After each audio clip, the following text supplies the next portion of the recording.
Diba? Tapos maraming mo sasagawa, panot. Diba? Ingit ka lang, may abs yun.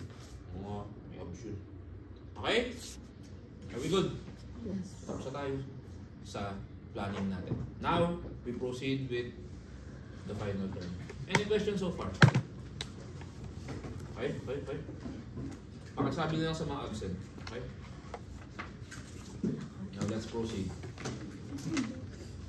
May common trend kayong napapansin ngayon. Sir, nung midterms, lalo nung JO, sabi nyo sa amin, general muna tayo bago specific. Naalala nyo? Yan ang lagi ko sinasabi sa JO. Actually, that is already paano bang term natin doon? That is in a nutshell the semester for cost accounting. During the midterms, we were already identifying how to compute total manufacturing cost, how to compute CGM, how to compute cost of goods sold. Especially in JO, we did that. But that was in general.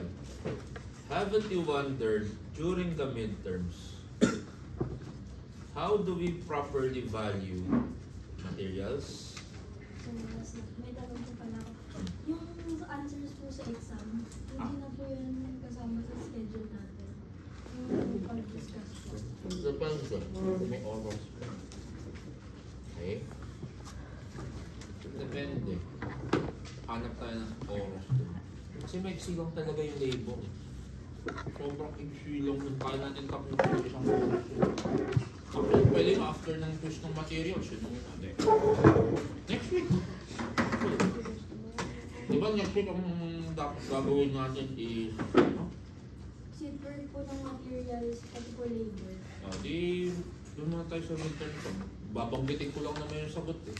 Tapos kung mali yung checking, edi correct. Yun lang naman eh. Okay? Pero hindi ko babalik sa inyo yung questionnaire. Explain ko lang yung commonly na may mali kayo. Okay? Now, wala ba nagtaka sa inyo? Sir, paano po natin na-account yung labor? Kasi ang alam lang namin kung nagtrabaho kami ng 10 oras, ang pasweldo yun sa akin ay good morning! Good morning po, sir. Iho, tumino ka nga. Hindi, Iho, honestly. Huwag ka laging ganyan, Hanan. Parang laging tulog-tulog. Okay? Madadala mo yan hanggang pag-graduate mo. May sakit ka? Gusto mo mag-clinic? Baba mo daw kasi kilikili mo, Tiensa. Kataas! Nakikita mo lang bubaba. Ay, tinaasan pa eh. Ganda ng timing mo eh. Nag-Rexona ka ba? Mamaya, kutsa. Diyan nagtago yung limang homeless people na dinaligo eh. Baka ginamit mo yung putik ng intake, ginanong-ganon mo pa eh. Doon na-jump pa eh. It's exfoliating!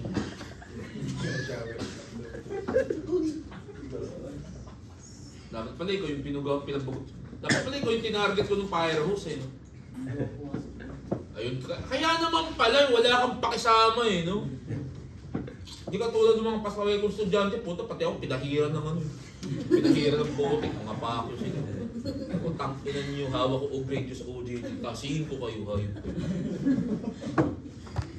Buti yan, marunong maglaba. Anyway, hindi pa kayo nagtataka.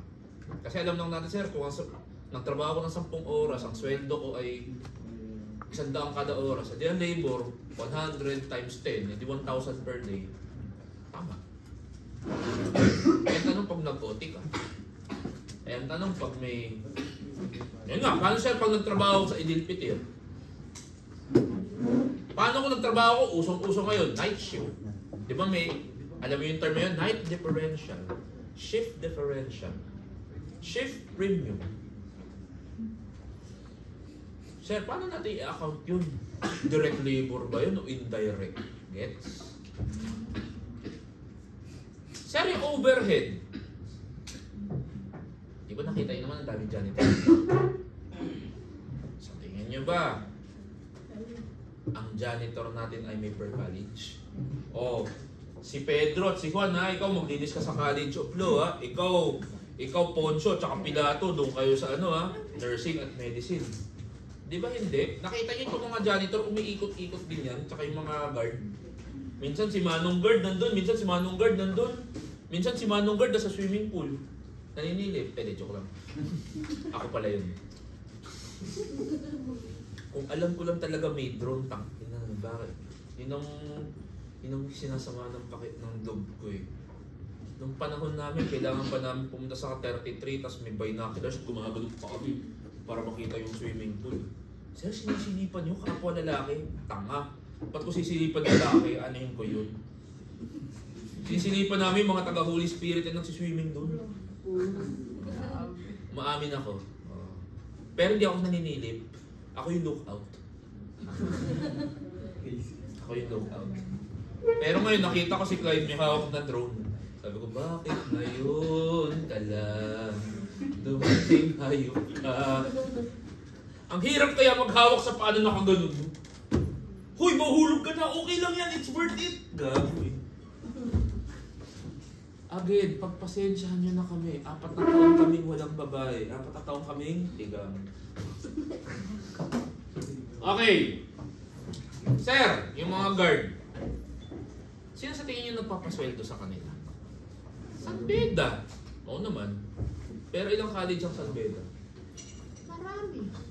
College of CAS, College of Law, College of Medicine, College of Nursing, GSB, College, GSB Liturgy, IBED. Tapos ngayon magkakaroon pa ng college, wala pa yung College of Education.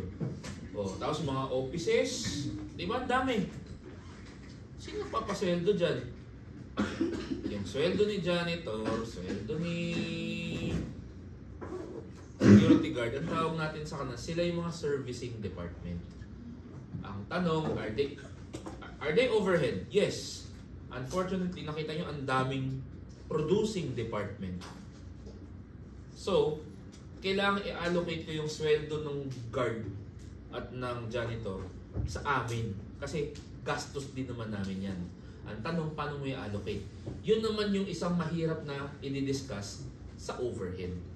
Pero technically, madali lang ang labor, madali lang ang overhead. Kasi kalahati na overhead, nagawa natin. Okay? Ito lang yung medyo matrabaho, si materials. So, we begin. Ito lagi intro ko sa materials. Napansin niyo since your confra days and your intact days, pag nakakakita kayo ng balance sheet sa intact, napansin niyo laging malaki ang numero ng inventory. It forms part of a major chunk of your total assets. Hence, kung kayo ay masinop na negosyante, kailangan babantayan ninyo ang inventaryo ninyo. Yes or no? Yes. Yes, bakit? Long yun. Puto, laki yung investment ko sa kanya. Tama? So, sir, paano natin i-control ang materials natin? Punta kayo dyan sa red canvas. Meron ako dyan sa file ko sa lecture materials. Meron dun isang parang flowchart. Mapapansin nyo, 4 ang bida dun. May storeroom, may purchasing, may accounting, may cash. Yan daw po yung ideal na pag-flow dapat ng materyales sa loob ng isang manufacturing company. Okay siya.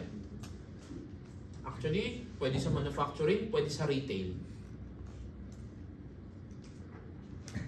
Doon tayo kay storeroom magsisimula. Sir, si storeroom, yan yung ating walang kamatayang bodigero. Is this the first time that you've met Mr. Storeroom? No. This is not the first time. When did you first meet him? J.O. Diba nung J.O. naalala nyo? Kapag may kailangan kang gamit, mag-i-issue ka ng materials requisition slip para makahingi kay Mr. Bodigero ng gamit na gagamitin mo. So that's the first time. Pero ngayon, nasa control aspect tayo. Bakit mo kailangan material requisition slip? Para at least makontrol mo yung paglabas ng materialis mo.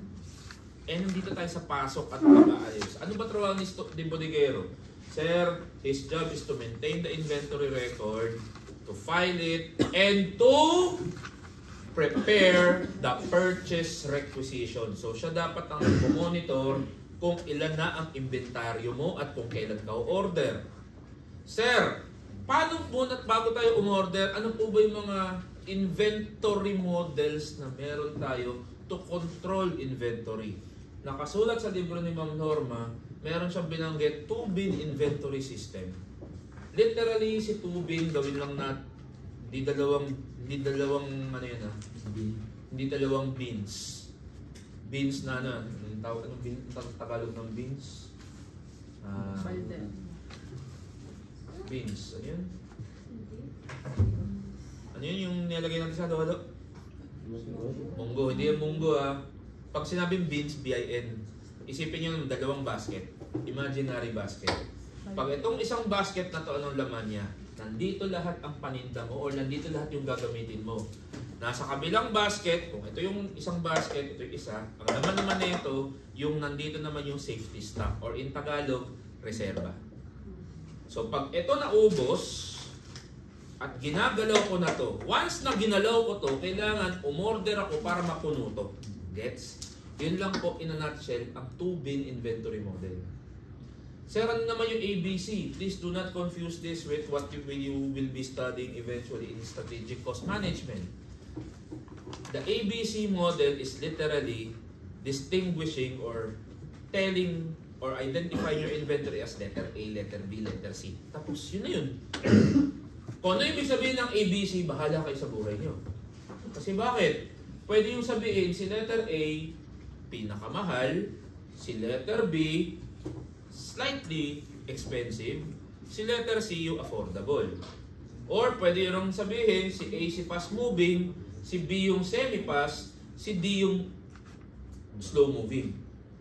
Kasi bakit? Alam naman natin na iba ang, o kayo tanongin ko, sino dito may GTech? Ang pag-aalaga yung ba sa GTech at pag-aalaga yung sa lapis ay parehas lang? No. Di ba yung GTech? Why, wag mahulog yan, sayang, mahal. Masisira. Ang lapis, puta, kahit pinambabato mo sa daga, okay lang eh. Di ba, ginagawang pang tirador yun eh. Minsan nga, pinanggaganong pa nga ng kulangot yun. Ginawa nyo yun. Iyak kayo. Ginagawa nyo dati nung kindergarten yun. Pag ganun, tapos kakainin, sarap ng burger. Diba? Uy, sus, ginagawain nyo dati yan. Tandaan nyo, ang bawal lang sa Muslim pork, hindi bawal ang kulangot. Uy, may kinakain naman na kulangot, di ba? Tawag man nito, sundot kulangot. Ay, ibang kulangot ba yun? Ay, ibang kulangot ba yun? Di ba sa ilong yun? Kala ko sa ilong yun. Sorry. Pero di mo alam na may ganung pagkain, sundot kulangot. Wala kang child. Saan gawa? Ako yung tinaguri ang spy! Walang yaka! Ako yung Chinese! Paano ko alam yung sundot kulangot? Di rin ako kumakain pero nakita ko nung ginaganon-ganon lang din eh. Kulay itim yun, di ba? Yes. Di ba? Brown. Basta darkish yun eh. Sugar lang yun. Iba pa yung kuhol. Iba pa yung kuhol. Yung kuhol, sinusundot-sundot mo din yun eh, di ba? Ganun din ang konsepto ng sundot kulangot. Pero mas maliit yata ang butas ng sundot kulangot. Kasi yung kuhol medyo malaki.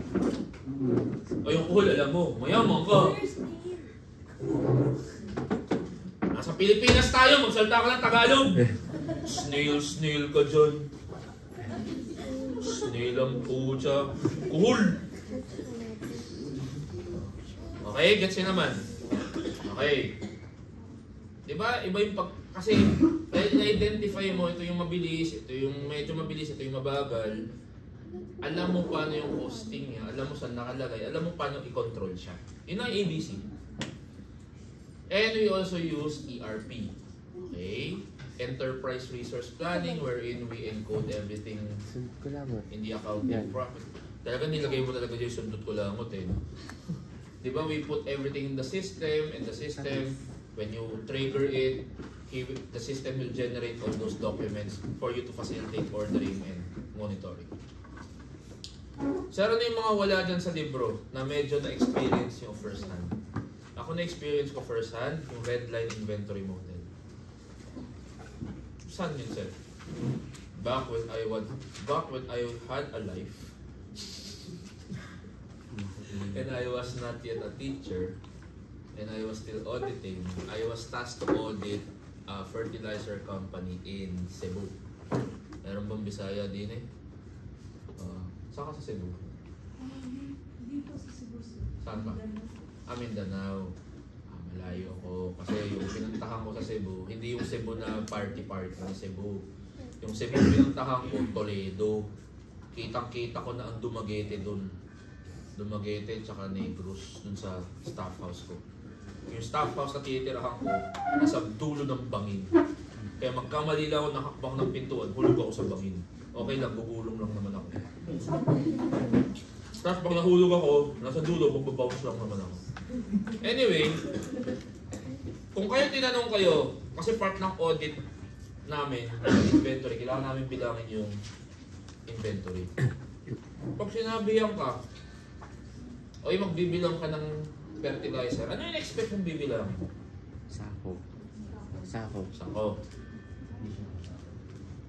Pagpunta ko dun sa bodega, hindi siya nakasako. Isa-isa. Hindi siya isa-isa. Isang bulto. Yung bodega na pinuntahan ko, dahil lindim na lugar, dumaan pa ako sa bukid. So malupa-lupa siya. Isipin nyo na lang yung bodega kasi laki ng gym natin. Laki ng gym. Promise. Kasi laki ng gym. No joke. The angel of the Lord declared unto Mary, And she conceived by the Holy Spirit. Kasi dapat dumidikit kayo kay Mamayo. Ba't kayo dumidikit kay Santillan? Wala naman laman, wala naman blessed tabato. are you among women, Wala siyang insulator. blessed is the Ano fruit kayo sa of may your insulator? womb, Jesus. Holy Mary, Mother of God, Hindi pray yung ginawa kayo, naiinitan nga ako. now and at the hour of our death. Behold, the handmaid Hindi of the ginawa Lord. kayo. Be it done unto me according to your May word. insulator ka din. Hail Mary, full of grace, the Lord is with you. Blessed are you among So women, ngayon, nag-jihab and ka na. blessed is the fruit of your womb, Jesus. Ayos ko. Holy Mary, Nag-jihab ka Mother rin. of God, pray Hijab. for us sinners, Jihab. now and at the hour of our death. Amen. At least matalino kayo.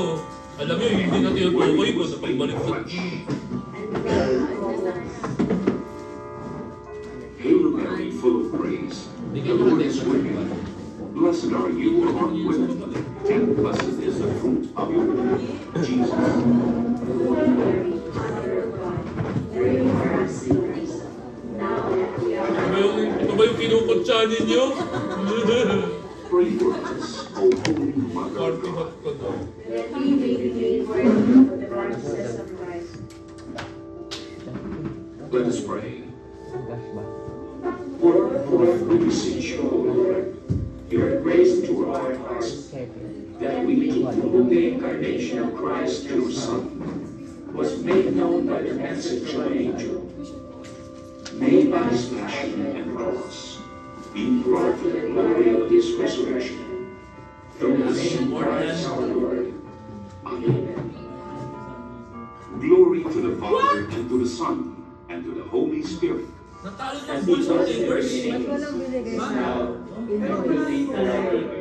Bulls! Tinirahan ng half-court buzzer beater. Kaya daw tumaya! Plus 2.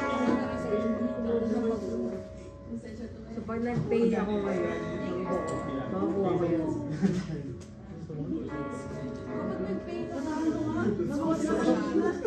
Ayun, ang final play. Ano yung lumabas? Josh Giddy Yung makes nakaraan yun, 47-foot 3-pointer from near midcourt. Sa enrollment.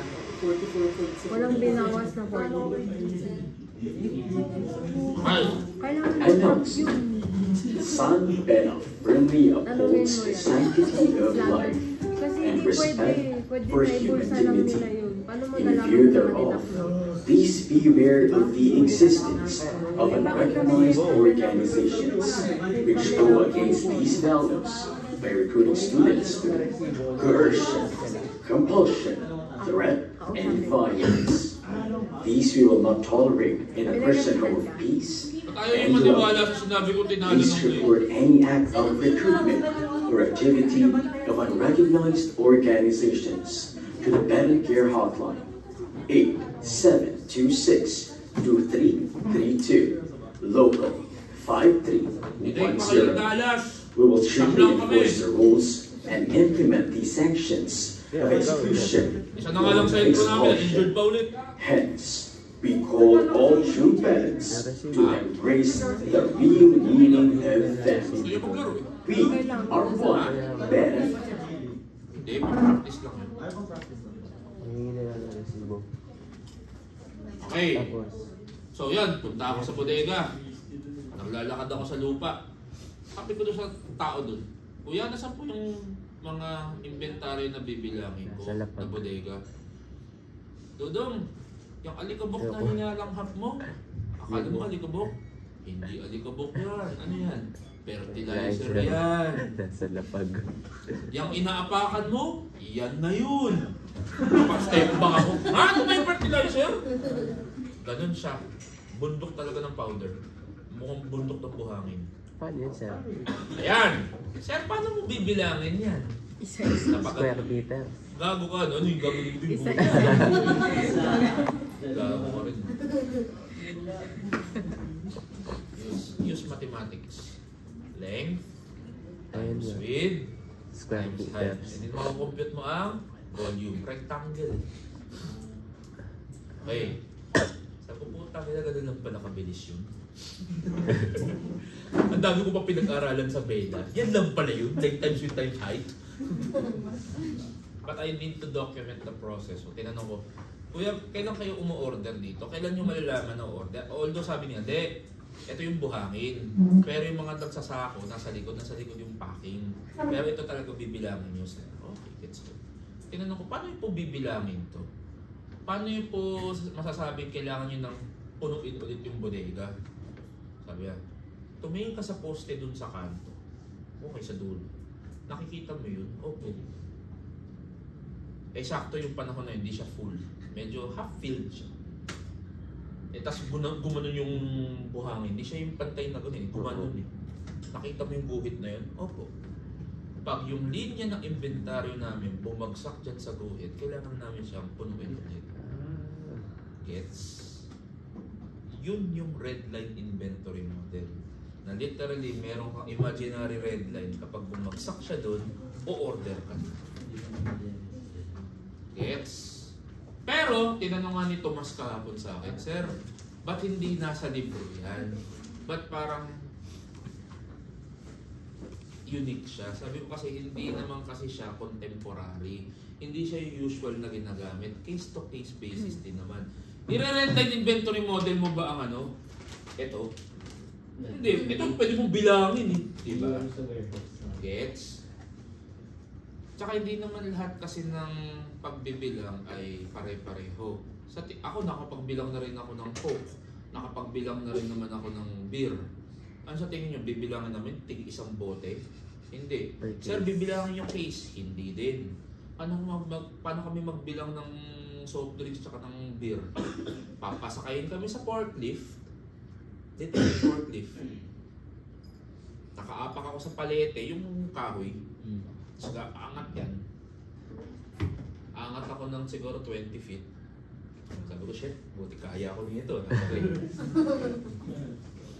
Tapos yung pala, pag nandun ka na, syempre lahat makikita mo sa baba, square lahat. Yung pala yung kada square nila, isang palete, naka-indicate, naka-program sa harap. Isang palete, dapat naka-stack na yan ng 10 kaha. 10 case yata.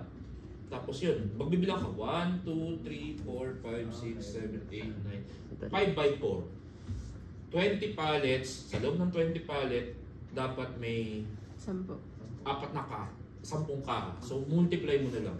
Tapos pagbaba mo ulit, magsasample ka, puno ba yung kaha o hindi. Ganun lang.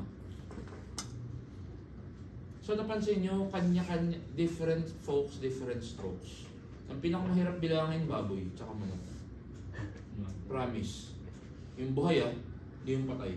Yung buhay na baboy at buhay na manok ang pinakamahirap na bilangin. Batang na, hahabulin mo.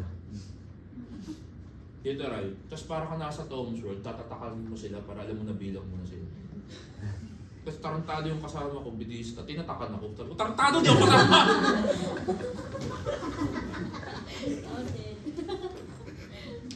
Bago yun. Okay na tayo. Okay. So sir, na-discuss na natin yung mga models. Pero dito muna tayo sa standard na ginagamit. Ano po yun? Yung tinatawag natin EOQ. Yun na sa dulo. Ano pong binabanggit or pinaglalaban po ng economic order quantity? Ang pinaglalaban po ng economic order quantity is that, and please don't get me wrong, kasi ito po yung normal na misconception ng mga bata. Akala nilang EOQ is the level of inventory wherein you need to maintain it. Wrong! At EOQ, that is the level of inventory that at that level will yield you the least inventory cost. Least inventory cost. Sir, ano po ba ang inventory cost natin? Dalawa lang naman po ang inventory cost natin eh. Ano po yun? Ordering cost, carrying cost. Okay? Pilosopohin nyo na lang anong ordering cost. Pilosopo.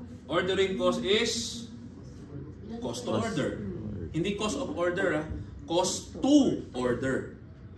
Ano po ang carrying cost? Cost to carry. Sir, ibig sabihin mga kargador yan? Hindi. Pag sinabing carrying cost, storage, holding cost. Isa pa, technically speaking, inventory cost is the cost to maintain that inventory level. Wala pa dyan yung presyo ng inventory. Gets? Okay? So, sir, computin po. Paano ba nakukompute ang ordering at ang carrying cost? Ang ordering cost po is demand over quantity times ordering cost. Demand over quantity basically is your frequency of order. Sir, paano yung carrying cost? Q divided by 2 times carrying cost. Q divided by 2 is average inventory. Follow? Okay. Gawa tayo ng sample. Sir, kung ako po ay may annual demand na 100,000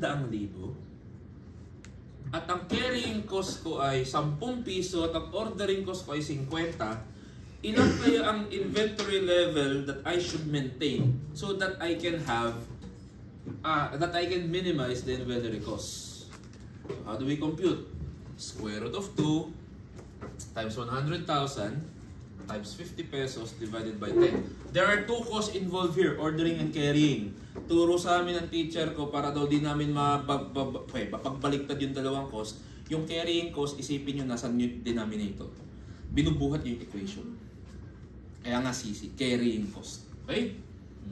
So sir, na-compute ko at 1,000 units, this will yield me the least inventory cost. Let us prove. Explain natin to para mas maliwanagan kayo. Ilan ang kailangan mo inventaryo? Ilan yung demand? 100,000.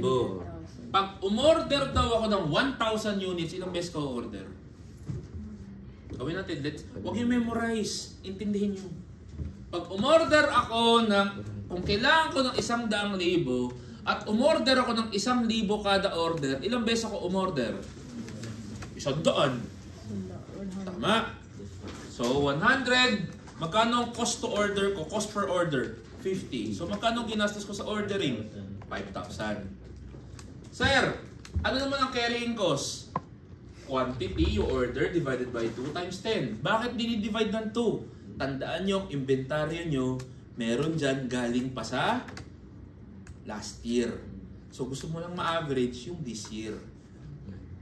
Meron kang luma, meron kang bago, average mo. Gets?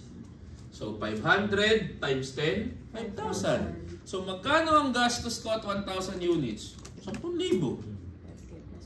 Gets? Sir, naniniwala po sa kasabihang mas maigi ng sobra kaysa kulang eh. Tama? Sir, 2,000 tayo. Common sense. Di ba 100 ang kailangan ko? 100,000? Kung ang kada order ko ay 2,000, ilang beses na lang ako order? 50. Mas dadami o kukunti na lang ang beses na order ako? Kukunti. Bakit? Mas marami na in-order mo per order. Gets? So, napansin nyo? If my quantity increase, my ordering cost will decrease by. Kasi yung frequency bababa. Yes. Pero common sense will dictate as well, wala pang computation, dumami ang inventory mo, so mas marami kang kinakargang inventaryo, mas mahal ang storage. Yes. Diba? Kung dati, kailangan ko lang ng isang cooler, at ang cooler na to kaya ng 50 lang, eh tarantado ako, gusto ko magbenta ng 100. Kasya ba yung 100 bote dito? Hindi. E di bibili ako ng isa pang cooler. Gets? E di dumoble yung carrying cost. Logic. So, what happens to my carrying cost? Ordering decrease, but carrying cost increase. Magkano na yung total? 12,500. So, mas mura pa rin yung 1,000. O, edi sige sir, babawasan natin. 500 lang. O, common sense.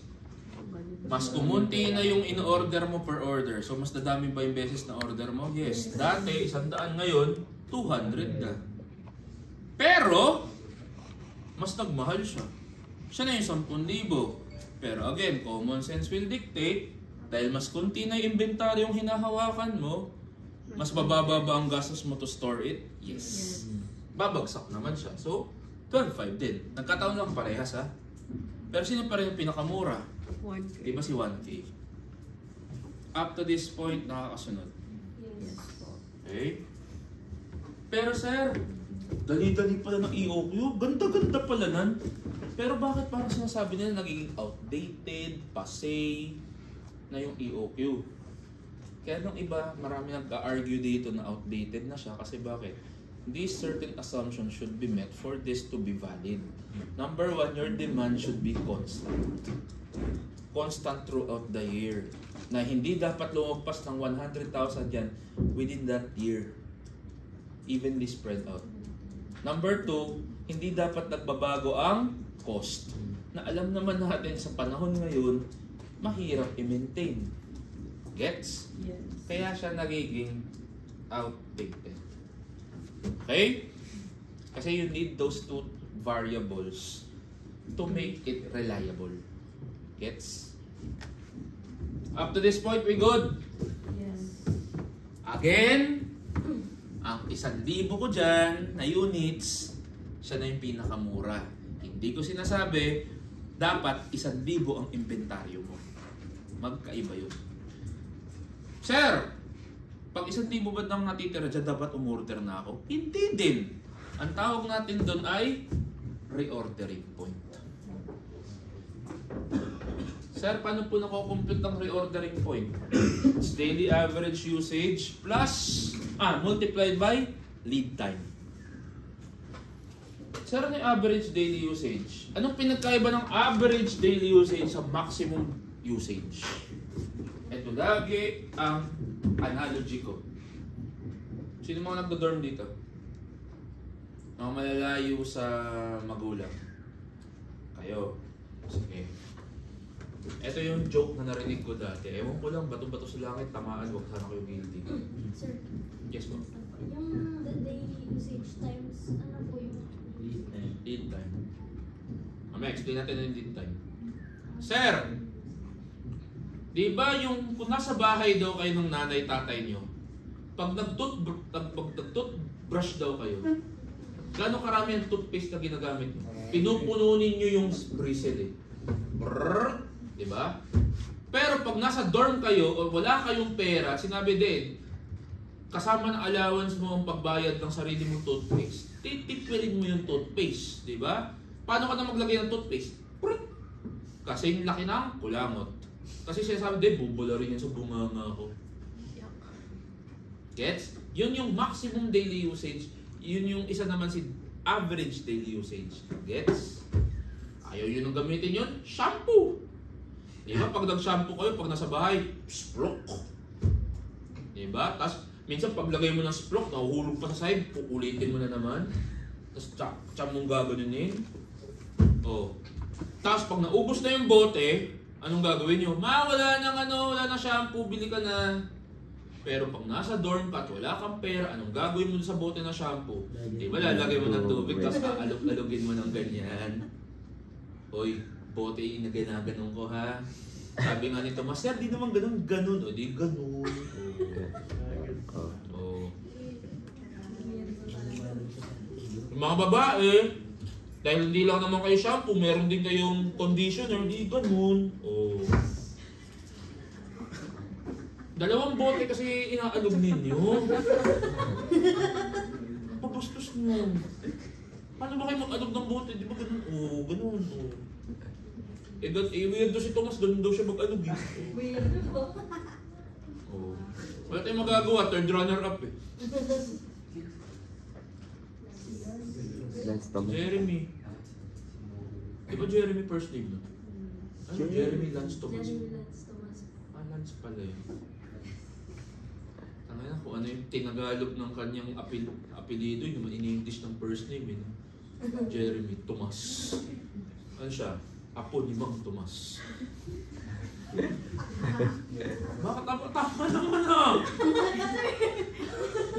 Ano pangalan ng lolo yun? Di Mang Tomas. Bago pa lang ito eh. Magtaka ako, iba apelido ng lolo niya. O, saan yun nakuha yung Tomas? Wala lang. Favorite lang yan na na sausawan, Mang Tomas. Ako yun. Only Mang Tomas touches my skin. Diba? Kaya hindi nyo ako pwede laitin. Sarili ko nga nilalait ko eh. Oh! Okay na tayo? Sir! So, kung kunyari sa example ko, kung average daily usage ko to make that we use in the shop or in the business is 250 units and the lead time is 3. Sir, ano yung lead time? It's the length of time from ordering to delivery. Sanay na kayo sa lead time. Saan kayo nakakita lead time? Shopee. Pero alam din naman ninyo na ang lead time hindi yan reliable.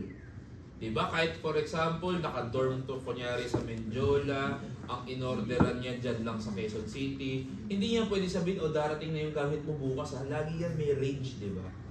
So kunyari lang, sige, for discussion purposes, based on your experience and based on the guarantee of the supplier, the lead time is 3 days. So, if you're using it every day at 250 per day and the lead time is 3, your reordering point is 750. That means if you see that your inventory level is at 715 units, umorder ka na. Bakit?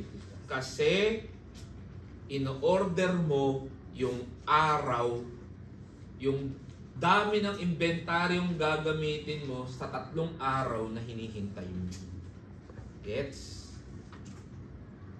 Nakakasunod sa kwento.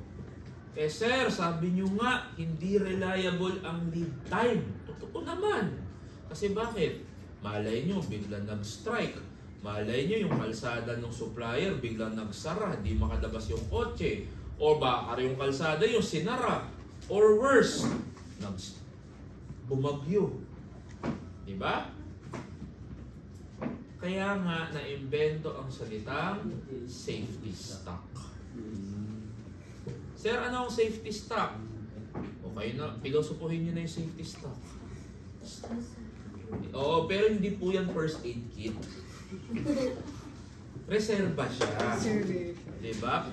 Para just in case kapusin ka, meron kang nakatago dito, pwede mong hugutin at gamitin kesa sa wala. Sir, nakukompute din po bang safety stock? Opo, paano?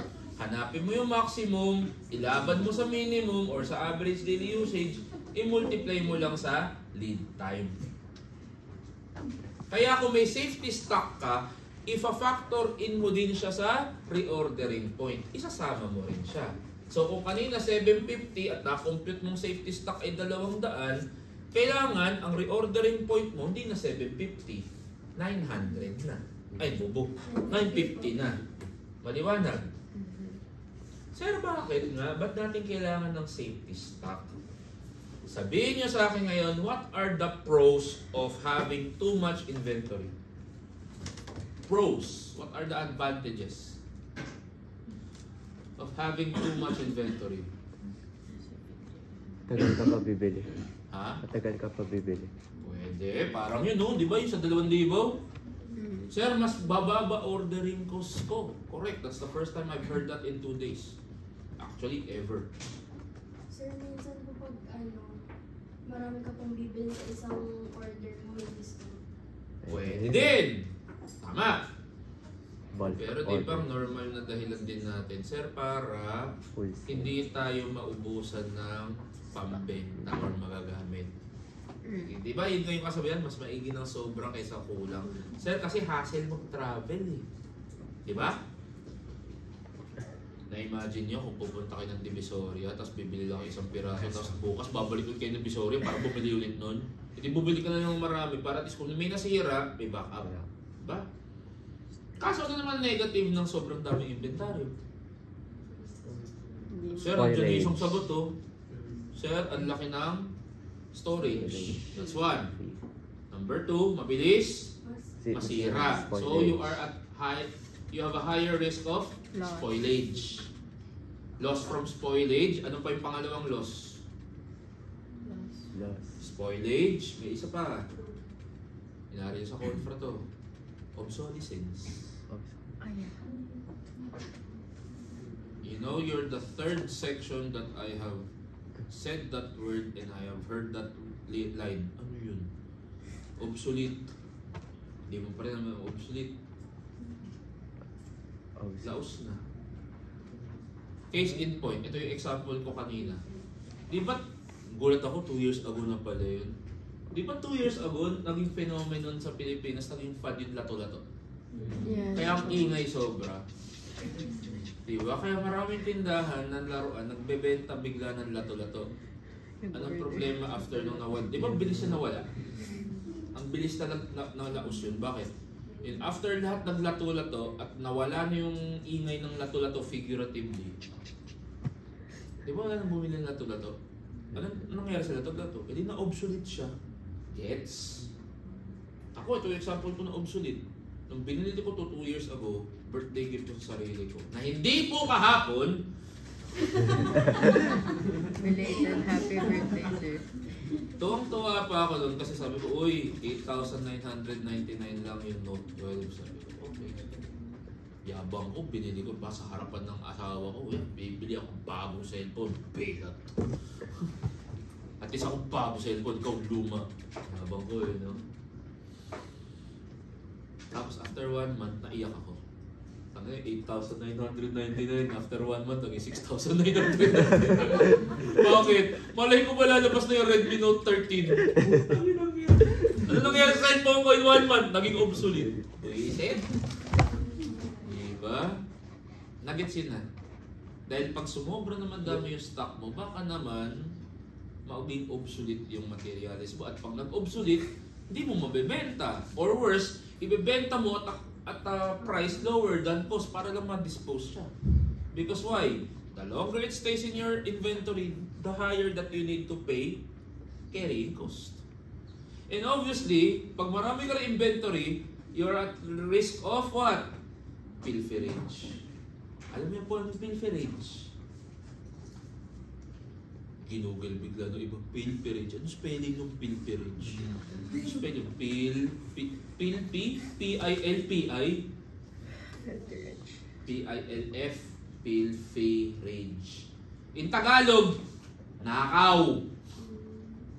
Kanina nagtanong ako sa BAC, sino sa inyo dito may sari-sari store? May nagtaas. City Assist yata yung nagtaas. Umamin ka dito sa harapan ng ni Lord. Ginawa mo to nung nagbabantay ng sari-sari store nyo, no? Kumuha ka rin ng pagkain doon, ang kinain mo, nang di ka nagbayad. Opo. O, di ba? Ikaw pala yung magdanakaw ng pagkain ng nanay mo eh. Gets? Kasi bakit? Sa sobrang dami, mahirap po makontrol. Nakukuha po. Pero sir, bakit nga tayo nagsi-safety stock? So, napansin ninyo, ito, bago tayo tumawid sa safety stock, may napansin kayo sa EOQ. May napansin kayo sa 1,000, sa 2,000, sa 500. Anong pagkaka... Huwag nyo na tingnan yung EOQ yung pinakabababa. Established na yun eh. Anong napansin nyo kay EOQ laban sa kay 2,000 tsaka kay 500? Nangya kayo? Kuinadrado ko na eh. Ano yung mapapansin yung unique kay EOQ laban doon sa dalawa? Nangya kayo, naka-square na eh. Average. Hindi napansin at EOQ, tab lang OC tsaka CC.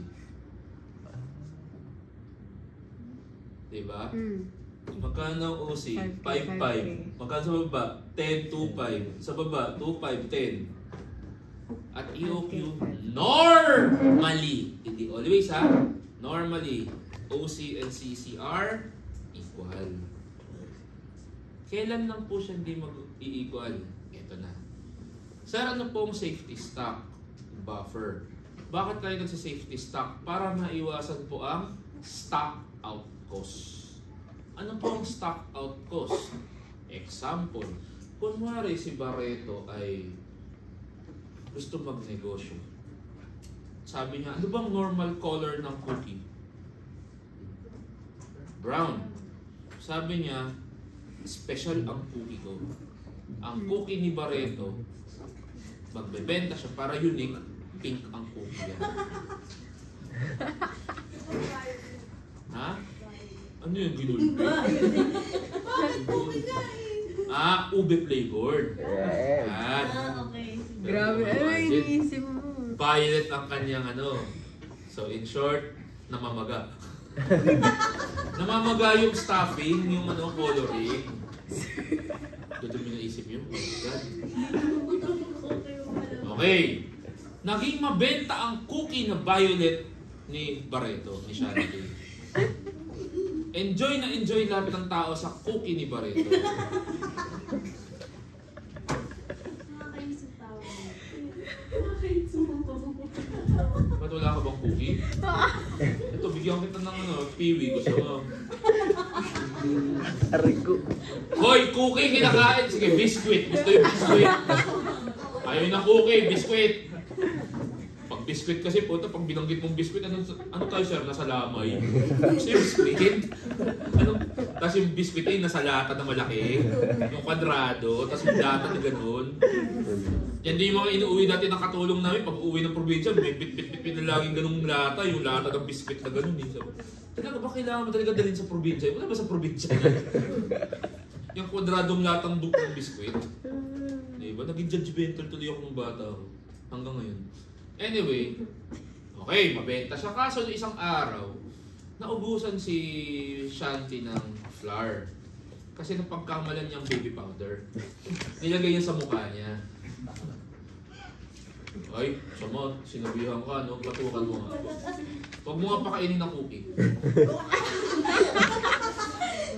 Gusto ba ng cookie? Di ba naman matao? Alam ko lang ba't naging violet yung cookie niya. Nilagay niya ng mertiolet. Sir, pink yung mertiolet eh. Iba yung mertiolet eh. Violet. Di ba minsan ang mertiolet kapag tumagal naging violet? Di mo alam ano yung nagkasugat ka na ba? Ay, mertiolet ang hindi pala nasugat yun. Nalinis na ba yung buko ninyo? Yung pink, yung nilalagay dito. O ngayon, alam nyo na. Di kasi kayo nakipag-usap na sa mga nagpe-pedicure at manicure sa inyo eh, no? Chikahin mo naman, sister ng chismis. Na-imagine nyo talaga akong bakla ako, no? Hindi bagay, no? Hindi bagay akong maging bakla. Wisit. Yuck. Anyway, balik tayo ulit. Naubusan siya ng flour. So question, may paninda pa ba to? Wala. Napansin niya, no? Napansin ni Abangan. Uy, mabenta ang cookie ni Barreto. Tapatan ko kaya. Halal version.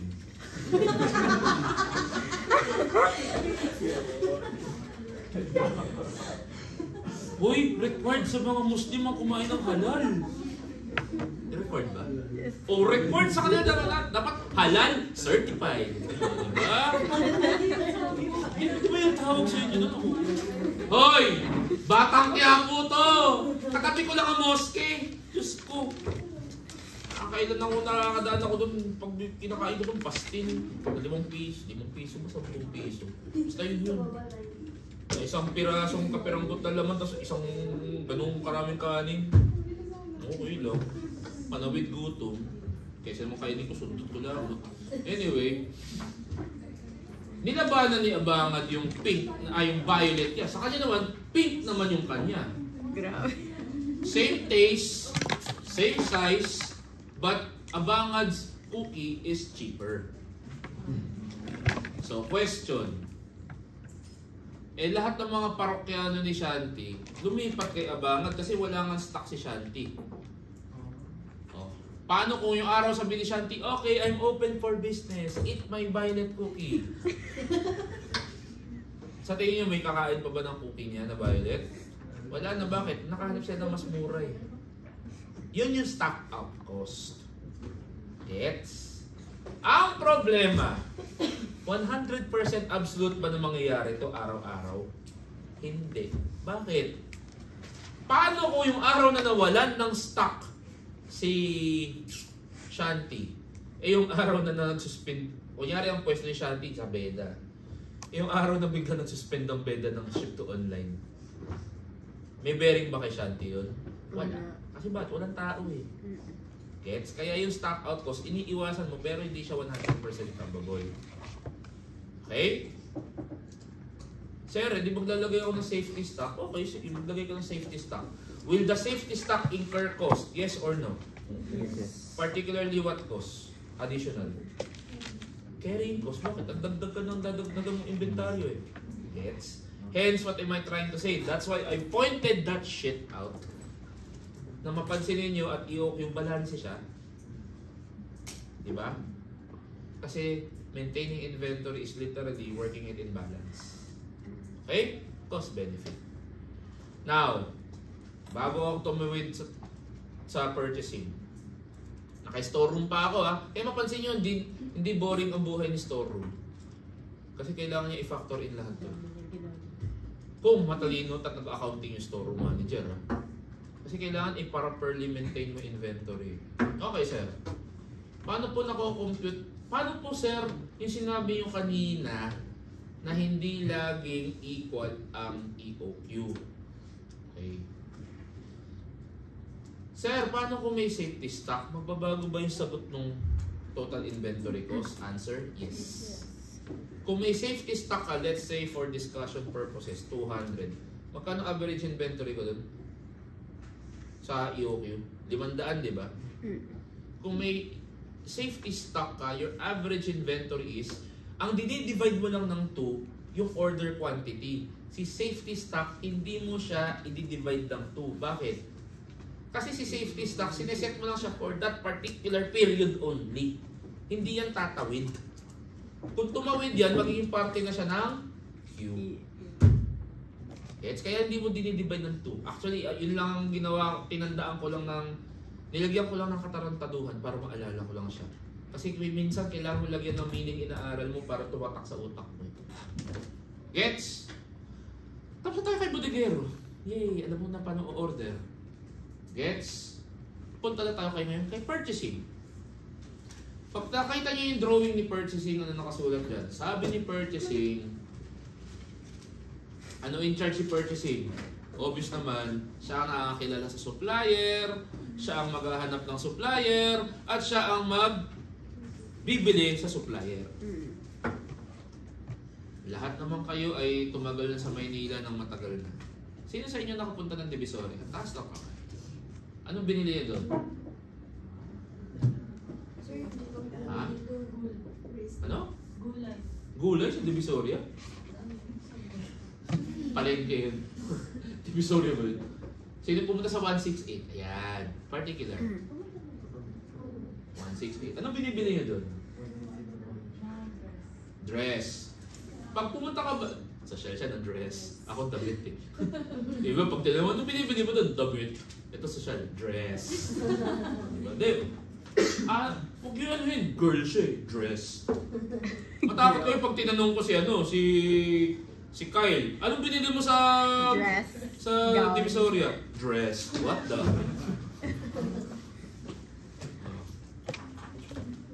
Tapos kung ganyan pumunta ka ng Divisoria, alam mo kagad saan pupunta? Hindi. Meron po mga, yung mga binibigyan niyo ng papel. Tapos namimili yung mga ko. Namimili. Ayun, that's the keyword. Bakit? That means wala pa talagang define or definitive na supplier yung pamilya nila Bascovin. Kaya di ba ito yung normal na ginagawa natin? Pag wala kang kilalang supplier, anong gagawin mo? Maghahanap ka. At pag naghanap ka, iikot ka, anong tatanungin? Anong gagawin mo? Magtatanong. In English, that's what we call canvassing. And when you're canvassing, you are asking for quotation of prices. So that you can determine proper corporate governance, huwag ka dapat stick to one sa supplier mo. Dapat mamimili ka ng dapat meron kang options at ang pipiliin mo either yung pinakamura or yung medyo affordable na na-meet naman yung standards of quality mo. Okay. Okay. Kaya kung wala ka supplier, yun ang first step. Kasi hindi ka kasulat dyan. Okay, sir. Alam ko na. May nahanap ng supplier. Anong gagawin ko? Kunyari, ang nakitang supplier ni Bascovin si Alcid. Siya yung supplier. Paano sasabihin ngayon ni Alcid na okay na pala kami ni Bascovin? Ako na pala maghahatid ng... ako na pala yung... i-prepare ko yung order niya. What will be the document that will signify to Alcid, I need to prepare the materials so that I can deliver it to Bascovin? That is what you call the purchase order. Sino gagawa nun? Si purchasing. Nakasulat dun yung quantity, yung specifications, and magkano yung napag-usapang presyo. So the PO, papapansin nyo dyan sa drawing, isa mapupunta kay accounting, isa mapupunta siyempre sa supplier, pero mapansin nyo isa, iiwan niya sa sarili niya, pero pansin nyo kanino mapupunta yung isa? Sa receiving. Sir, ba't nadamay si receiving dito sa PO? Hindi naman siya bibili.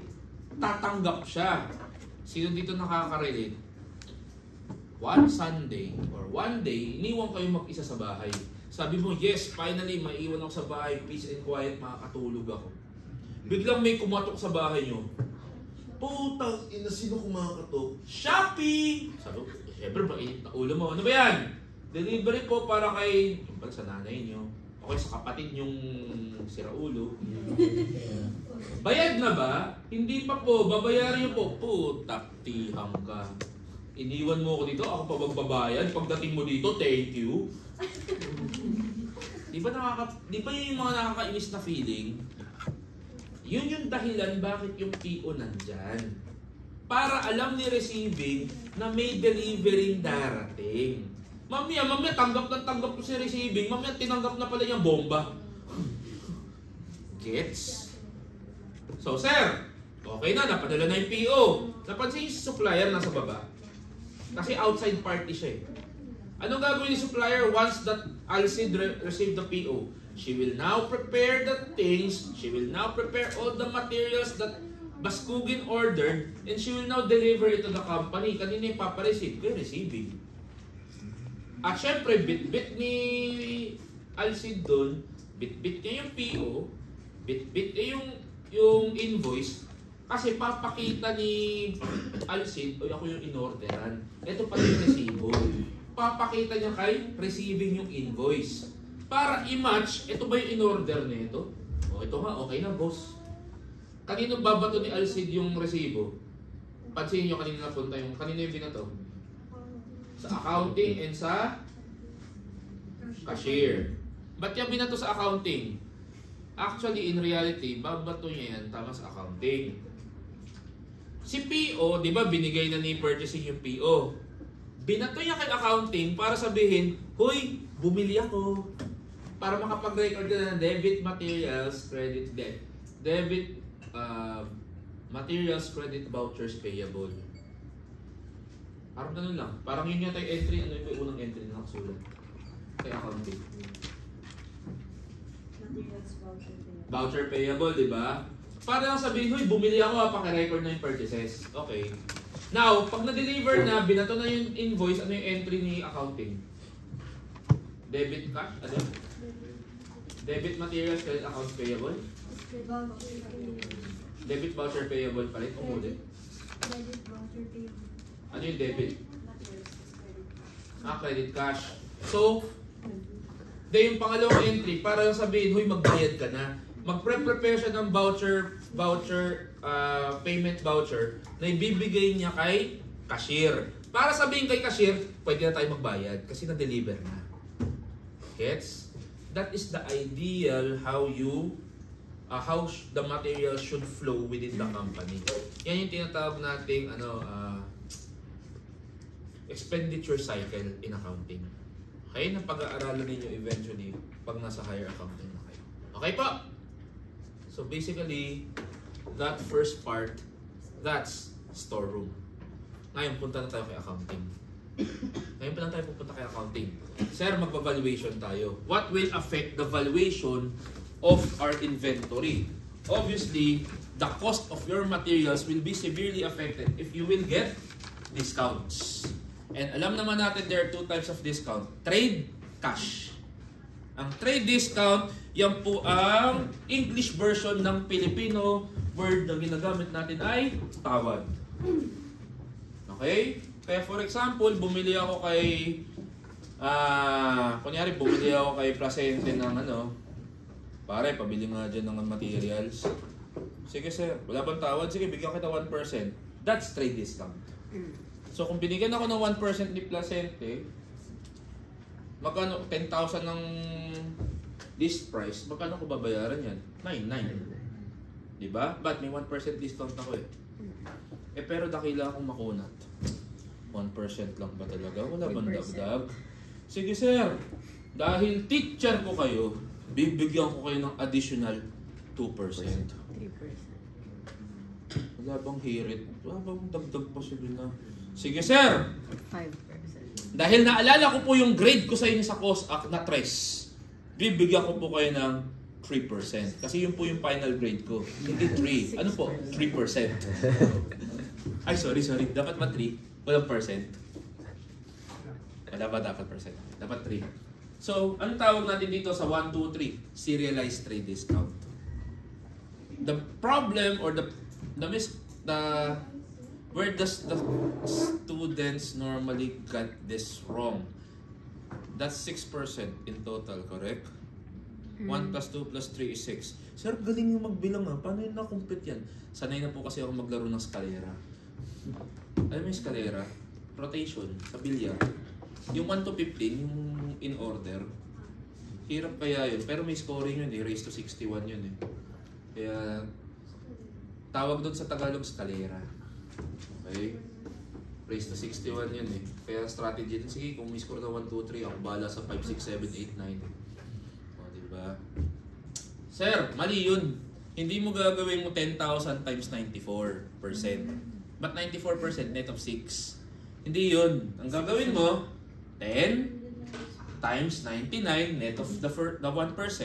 Kung ano yung sagot, imumultiply mo ng 98%. Kung ano yung sagot, imumultiply mo ng 97. Oy, hindi bilog yung sagot dito ha. Kukumputin nyo na lang. Maawa kayo dito, may butal yan eh. Gets po? Tawag dito, serialize. Are we good? Sir, ano po yung cash discount? As the word suggests, pag nagbayad ka ng maaga, may discount ka. Yan po yung sinasabi ng 2, 5, and 30. Pag sinasabi yung 2, 5, and 30, pag nagbayad ka in 5 days, may 2% discount ka. Pero kung di mo kaya bayaran ng 5 days, utang na loob, bayaran mo ako in 30 days. Rule of thumb, when should you recognize the cash discount? Partial payment, initial, or full payment? Partial. Rule of thumb, it should be at full payment. Why? Isipin mo, gantong mangyayari ha. Kunyari, binilahan ko si Javier. Bumili ako 10,000 sa kanya. Javier, pautang ha, sige. May cash discount. No, sir, 2, 5, and 30 para sa'yo. Ganun ba? Sige. Bayaran ko tayo 1,000 ha, para may discount ako. Sige sir, bigyan mo 2% discount sa 1,000 kasi 2,500 and 30. Pasok ako sa 5 days. Yun yung pinakahuling beses nakita ko ni Javier. Nakita yung katarantaduhang ginawa ko. Hinut-hutan ko na nga siya ng 2% discount, pinakasan ko pa ng utang ko. Di double black eye. So, kaya nga normally, rule of thumb, kailangan full payment ka. Sir, kailan natin malalaman yung grace period na pasok ako doon sa 5 days? Huwag na kayo mag-isip. Kung January 1 bumili, plus 5, edi hanggang January 6. Sir, paano pag ganito pala? Hindi ko nasabi sa kabilang section. Sir, paano kung ganito?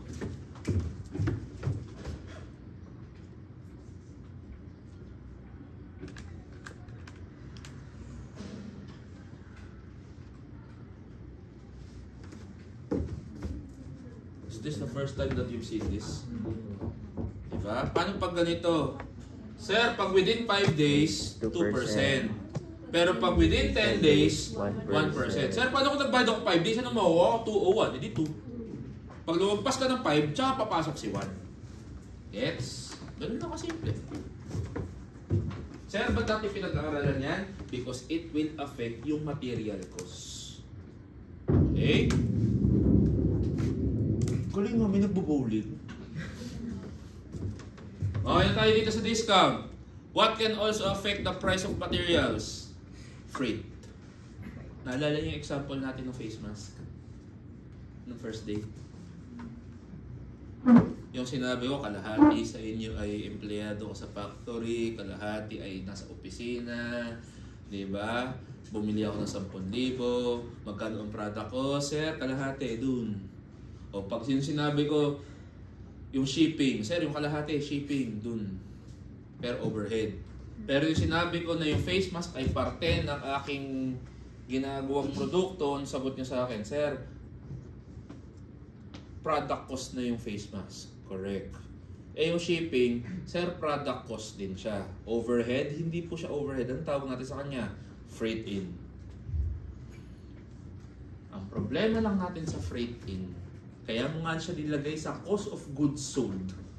Kasi ikakarga mo siya at itra-transfer mo rin naman yung burden na yan sa customer mo. Part ng puhunan mo eh. Ang problema, sir, paano ko siya ilalagay doon? Case in point. Sino sa inyo nakapagpadala ng gamit sa probinsya? Kasi mga PROMD dito, di ba may mga PROMD dito, mga probinsyano. Sino sa inyo nakapagsubok na magpadala sa bus o nagpadala na ng kahit ano sa pauwi sa probinsya? Di ba minsan pinapadala sa LBC, sa bus, AP Cargo, JNT, the works. Di ba pag mabigat, anong ginagawa na sa cargo na mabigat? Di ba tinitimbang nila? So minsan may ibang mga forwarders, dinidepende nila yung shipping ko sa bigat. Yung iba naman, for example, nagpadala ka na ng libro, alam naman natin magkaan ng libro, titingnan nila magkano yung libro, declared value. Okay? So kaya meron din tayong dalawang method dito, relative peso and relative weight. Okay. Kunwari daw itong binili ko, si A, si B, si C. Ito ang halaga ni ABC, 532. So wala tayong problema. Kaya nga, lagay ko lang kasi kanina may hindi nakagets eh. Kunyari daw, lahat ito ay tigwa 1,000 pieces. Okay? Kaya kung walang freight, alam mo ang cost ni A, 5 piso, ang cost ni B, 3 piso, cost ni C, 2 piso. Diba? Eh, ang problema may freight. Magkano yung freight? 2,000. Ito ang halaga, ito yung bigat. Si A ang pinakamahal, pero pagdating sa timbangan, siya pinakamagaan. Okay? So, sir, paano po natin i-allocate yung 2,000 sa kanila? How will we allocate the freight cost of 2,000 to each of the raw materials that we purchased? Because alam naman natin in real life, a finished goods normally has more than one raw material. Diba? It's rare that you have a finished good that only has one raw material.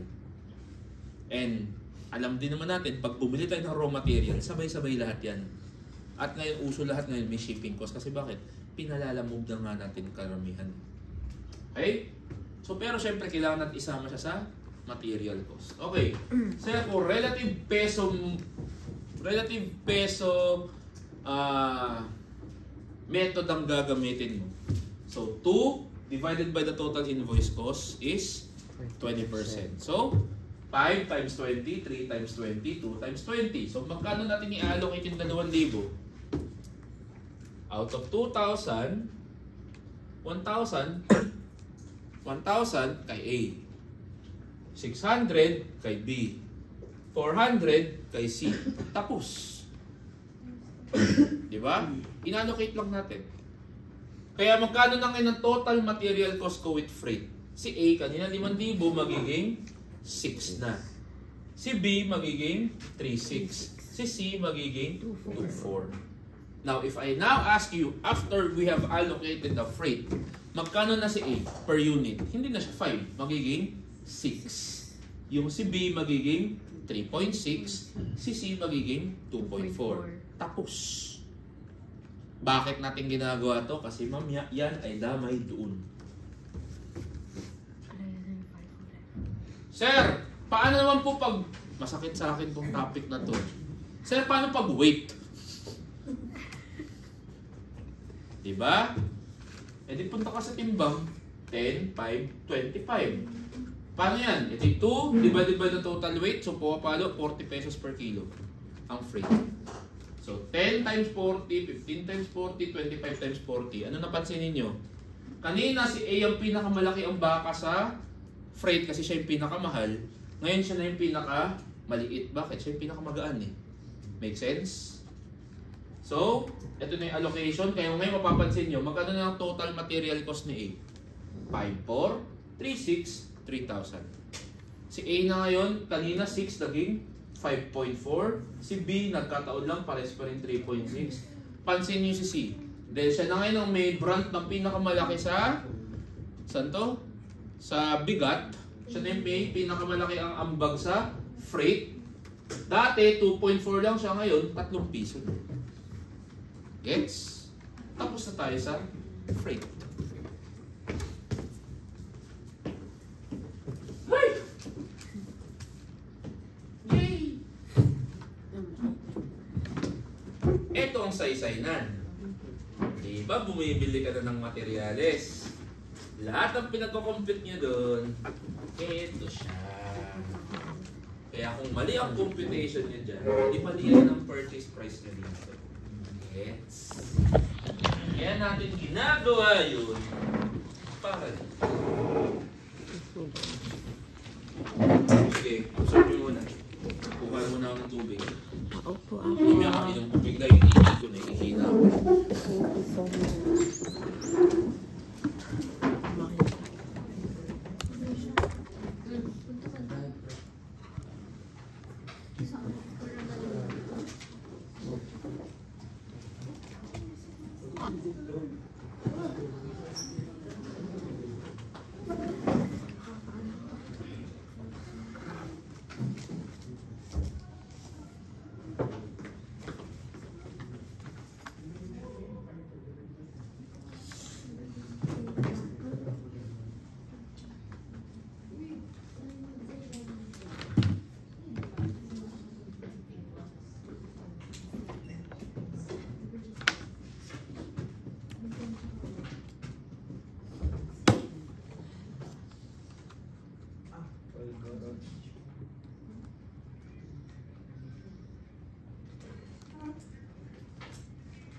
Okay pa tayo? Nakasunod pa?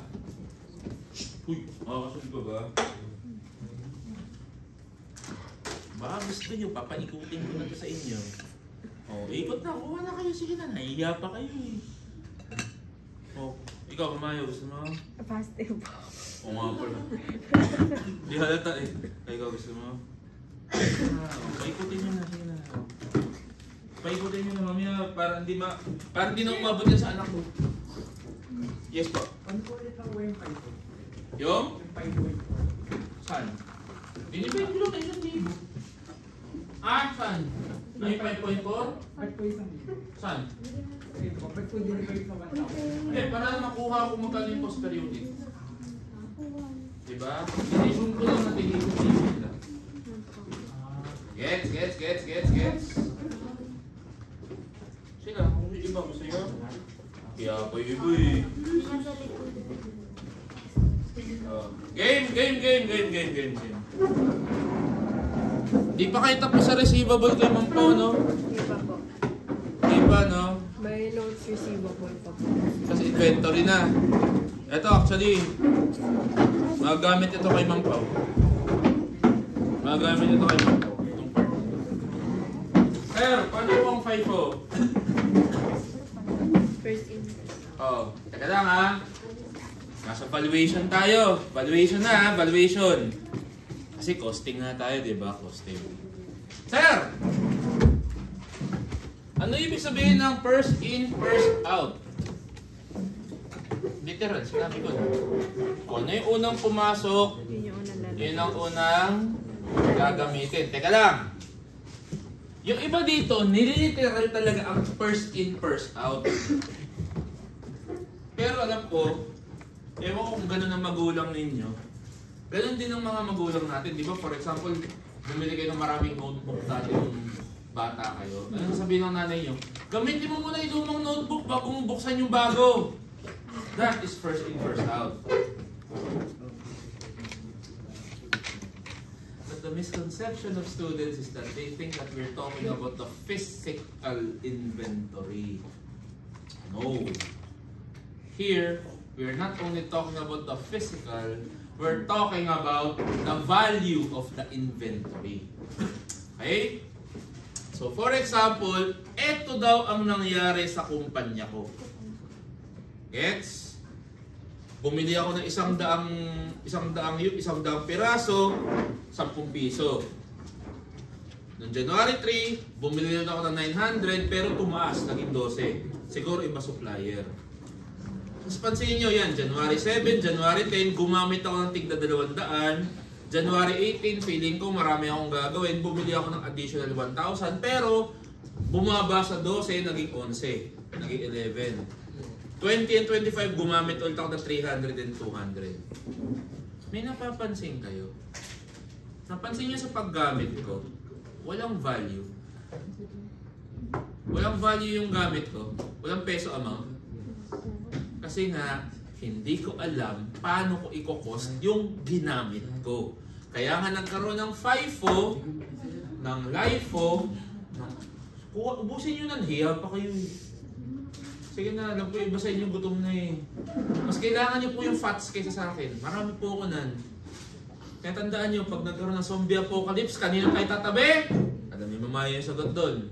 Sir Gio. Tarantado. Tatabi ako sa Muslim. Bakit? Di ba di sila kumakain ng pork? O, di ba? O, di ba? Ganun lang yan. Kaya ikaw safe din. Safe na din ako, sir. Hindi, bone ka eh. Huwag ka tatabi sa aso. Ayun. Pag zombie apocalypse, huwag ka tatabi sa aso. Bounce back siya eh, no?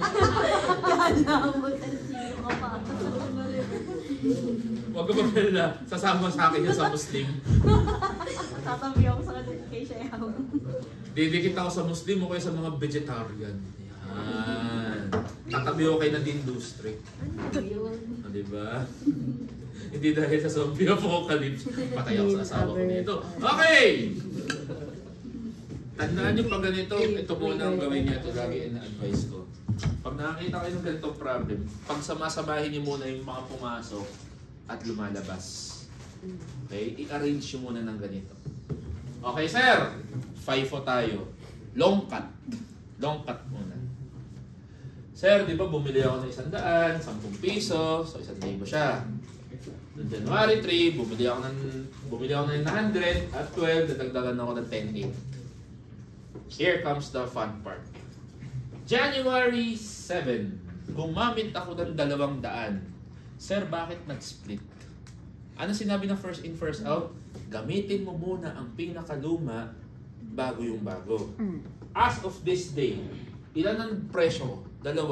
Ang pinakaluma ko, 10 piso. Ang pinakabago ko, 12. Yes. Correct? Ilan ang ginamit ko ng January 7? 400. Hindi. Ay, 200. 200. So, kanino ko dapat kukunin yung 10 piso? Ay, yung 200. Sa 10 piso o sa 12? 10 Sir, 10 piso mo muna unahin. Pero, hindi pwede yung buong 200. Bakit? Ilan lang ba yung 10 piso? 100. 100. Kaya unahin mo muna ubusin yung 100 kasi 100 lang naman yung 10. Tsaka ka pupunta sa 12. So, 100 times 10, 100 times 12. So, how much is, magkano yung usage ko? 1,000, ubus. 112, 12. Gets? January 10, 200 ulit. Saan ako pupunta? Sa 10 piso o sa 12? 12. Bakit? Ubus na yung Ubus na yung 10 eh. Gets? That's FIFO. Hence, 200 times 12 is 24. January 18, ano nangyari? And here comes a new challenger. 1,000, bago na naman yung presyo. Times 11, may pumasok na 11,000. 300, saan ako pupunta? Sa 12 o sa 11? 12. Bakit? May natira ka pa. Sir, di pa ubos yung 12. Ilan pa lang ba nagagamit ko? 9 minus 1, may 800. Minus 2, may 600. So, pasok pa yung 3. Yes. So, 300 times 12, that's 36. January 25. Ilan ang ginamit mo? 200. Saan ako pupunta? Sa 12 o sa 11? 12. Bakit? Di pa siya ubos eh. Hence, 200 times 12, 24. Plus minus divide times, sir. Magkano ending inventory? 12, 2. That's why, sa ganitong klaseng problem, 3 lang naman ang tatanungin ko eh. Magkano ang cost per unit ng ending inventory? Magkano ang valuation ng ending inventory? At magkano yung cost ng ginamit ko? Para magkaroon na to ng value. Gets? Yes. Long cut yun! Di masaya. Gusto ko short. See, hindi lahat ng short pangit. May maganda rin namang short. Ano yung shortcut? Ilan lang natitira? 1, 1. Ano ulit ang konsepto ng FIFO? Yung luma ang unang gagamitin. So, logic will dictate yung natitira, saan manggagaling? Sa luma o sa bago? Uulitin ko ha. Under FIFO, ano ulit ang konsepto ng FIFO? Yung luma ang una mong gagamitin. So, that means yung natitira, Yung bago. yung bago. Hence, etong natitira kong 1-1, saan ko kukunin? Sino yung pinakabago? Yung 11. Sir, so 1-1 times 11? Mali. Bakit? Ilan lang bang 11? 1,000 lang. So 1,000 times 11, 11,000. Sir, may 100 pa. Saan ako pupunta sa 11? Sa 100? Doon sa 12. Kasi siya yung susunod na bago. So that's 1, 2. Parehas ba lalabas? Yes. Tapos. This is ending inventory. Tandaan nyo yung konsepto lang lagi na yun. Sir, pagkano yung cost of issuance? Bumalik ulit kayo kay FIFO. Diba sabi ni FIFO, ang pinakaluma, yun ang unang gamitin. Eh, yun ang pinapakompute eh. Ilan ba ang ginamit mo? Kaya ako nga pina-arrange yung labas-pasok eh. Para alam mo ilan yung pumasok, ilan yung lumabas. Ilan ang lumabas? 900. Tama? O sir, saan ako pupunta? Sa piso. Sir, unahin mo muna 100, yung pinakaluma. Tapos yung susunod na 800 para maging 900 sa 12. Pasok naman sa 12. Shortcut, long cut. Gets? Yes. Sir, ano naman po LIFO? Hindi ka balik ka rin ng FIFO. Ayan, teka lang ha. Explain natin yan. Pero, gawin muna natin yung LIFO. Baliktad! Sana maalala yung po lahat ang sinasabi ko. Pag LIFO, anong unang gagamitin? Luma, bago? Bago. So definitely, yung yung natitira mo, saan manggagaling? Sa luma. Ilan ulit ang natitira? 1-1. So yung unang 100, Kay 10. kay 10. Kasi bakit? Di naman pwede 1-1 yung 10 piso. Bakit? 100 lang siya eh. So saan ko kukunin yung 1,000? Sir, edi ano yung susunod na luma? Yung 12. Diba? Sir! Yung 12, 900 lang eh. So may matitira ako 100, gagalawin ko isang bago na 100. So ito yung sagot, 12,900. O pansin nyo ha, ano yung mga tatanungin ko? How much is ending inventory? How much is cost per unit? And how much is issuance, which is 10,600. Diba? Pansin nyo, magkakaiba na siya. Magkano ending inventory ng LIFO? 12,900. Magkano ang cost per unit? 11.72. Magkano ang cost of issuance? 900. Oh, ilan ang ginamit mo? 900, di ba? Saan ka pupunta sa 900? Sir, yung pinaka bago. Hindi sa 11. Pasok. Sir, how will I know if I'm correct? Magkano lahat yung pumasok? 22.8. So, sige, paano natin malaman kung tama tayo? 12.9 plus 9.9, di ba 22.8? Oh, ito din. 12.2 plus 10.6, di ba 22.8? So, dyan yung makikita kung tama kayo. Ito, simple pa to ha. Kaya ako tinuturo kanina yung mga lintik na discount na yan. Paano kung nung January 3, di ba? 1.12 yan. Paano ko sinabi ko nag 2.5 and 30 ako dyan? Nag 2.5 and 30. Okay? 2%. Kailan yung maglalaps yung 5 days? January 3 ako bumili. 2.5 and 30. Kailan maglalaps yung 5 days? 8. Hindi ako nagbayad ng January 7. Diba? Hindi pa ako nagbayad January 7. So magkano ang valuation ko nun? As of January 7, ito pa rin siya. Pero pagdating ng January 10, nagbayad ako January 8. Nakuha ko ba yung 2%? No. Oo, Pasok. sir. Pasok siya. Sorry na. Pasok. So, pagdating ko ng January 10, 12 pa rin ba siya? Hindi na. Magkano na siya?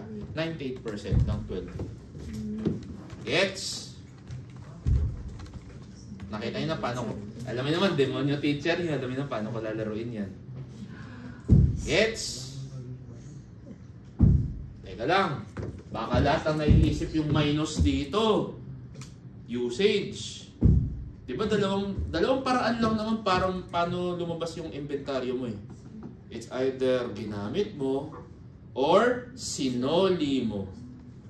Sir, pag sinoli mo sa supplier, kasama ba siya sa cost of issuance? Hindi, wala siyang bearing. So ibalik mo lang siya kung magkano binili. Tapos. Gets? Kaya mag-ingat dito. Ha? Ito literally, gamit. Gamit yan, gamit. Hindi solid, gamit. Up to this point, sunod. Etong wish niyong ilabas ko sa quiz. Sana lahat ganito na lang. Ano yun, sir?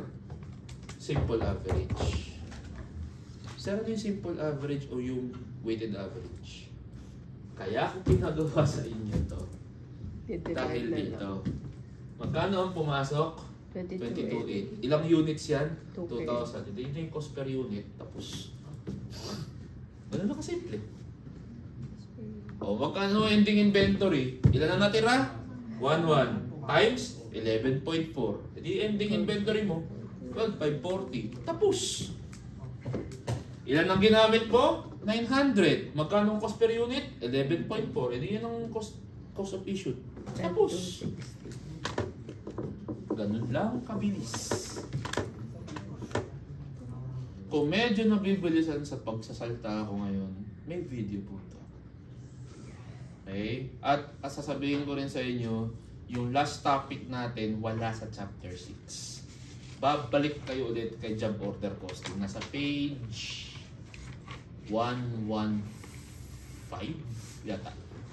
Yung scrap, spoilage, defective, and waste. Nasa J ko siya nakalagay. Pero hindi ko nagustuhan yung explanation ni Ma'am Norma sa chapter 4 kasi yung akin yung lumang libro eh. Mas maganda yun. Yun yung pinagbasihan ko ng video. Panoorin nyo na lang siya. Okay? Very good. Sir, paano yung moving average? Ito ang perfect embodiment ng perpetual inventory method. Di ba kaya ka ng perpetual inventory method, minomonitor mo ang lahat ng pagpasok at ang paglabas. So sa moving average naman ng inventory model, magbabago siya ng costing kapag may pumasok. So every time na may pumasok, gagalaw siya. Case in point, as of January 1, ilan ang pumasok na inventaryo? 100. Magkano siya? 10 piso. Kaya as of January 1, how much is your inventory? 1,000 pesos. January 3, did the price change? Yes. You bought 900 but the unit cost is no longer 10. It's now 12. So how much did it, magkano yung pumasok? 10.8. So how much is your total inventory as of January 3? 11.8. As of January 3, how many inventory are you holding?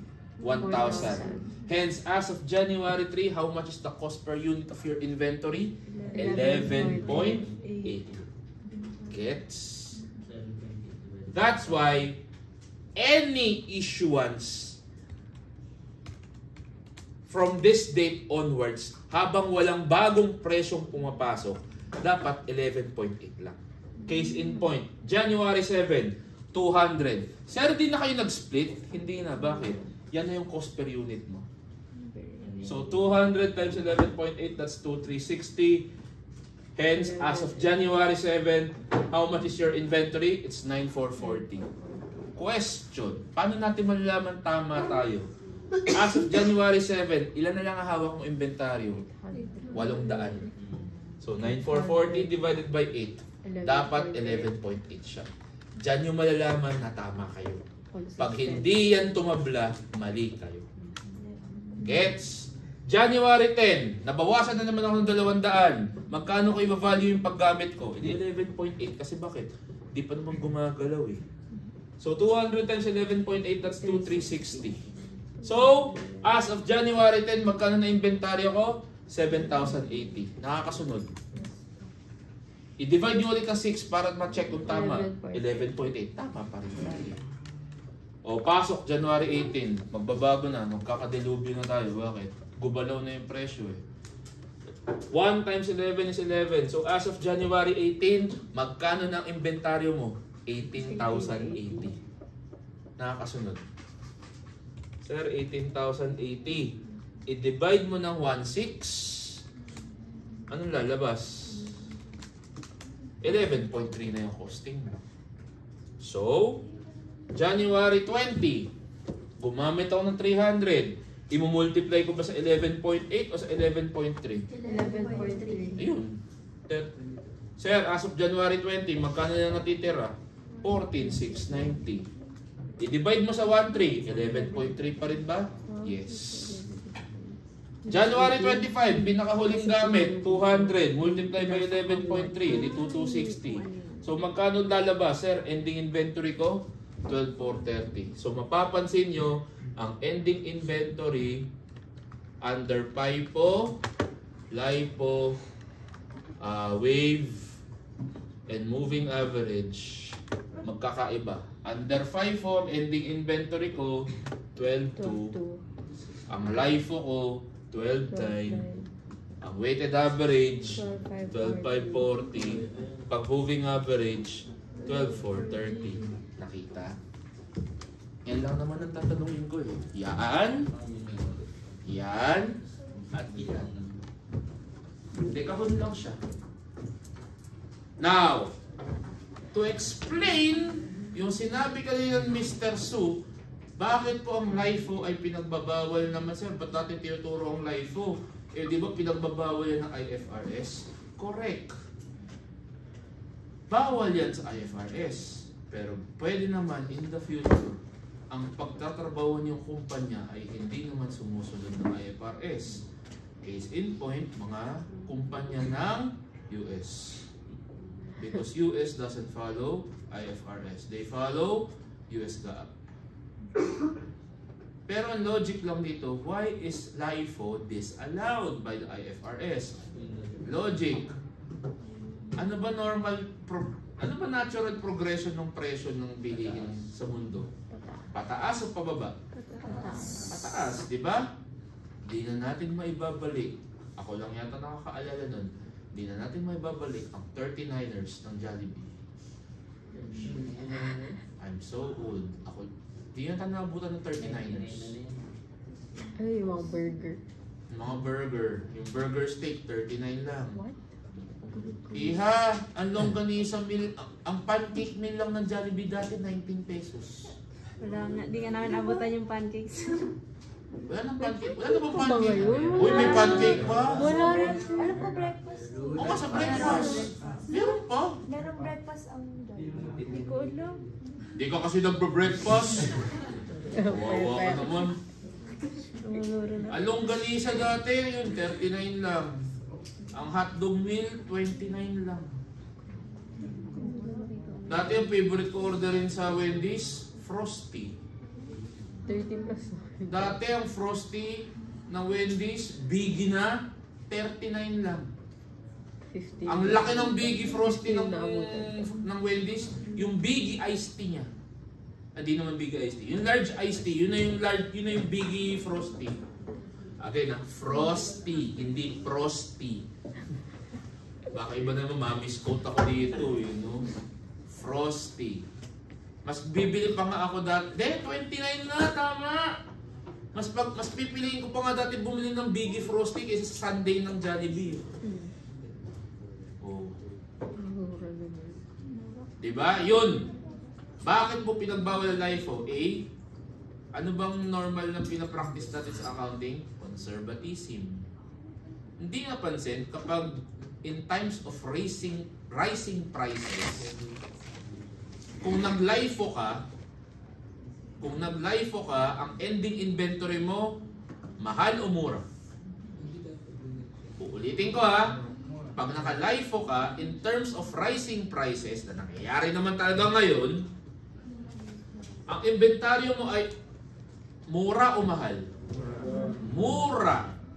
At kung mura ang inventory mo, which is unrealistic, kasi di ba mahal ang recent price, is it over or understated?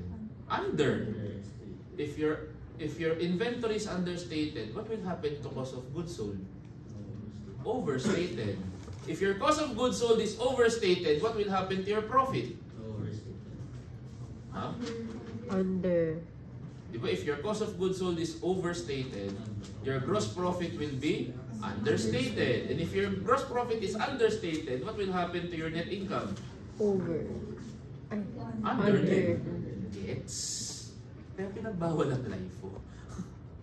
Kasi hindi siya sumusunod sa conservatism. Gets? Kasi mag-bloat yung certain figures mo dun. Okay po? Up to this point, nakakasunod dyan. Again, sabihan niyo na lang ako kung yung video hindi nag-play. Alam ko talaga may video yun. May video nga yun, di ba? 3. 3 lang ba? 3 po. Sige, kung nawala yung isa, sabihan niyo ako, ha? 4 ba yun, sir? 4 yun. Ewan ko, parang alam ko 4 yun. Number 10 ulit ang Dallas. Kunti pa, Sacramento, die like a dog. Para makit kami ng 9. Iba-iba, 26, Kaso 50, malayo sa 30. Minnesota po siya. Okay lang yan. Nakakaramdam ako ng 9-game winning streak.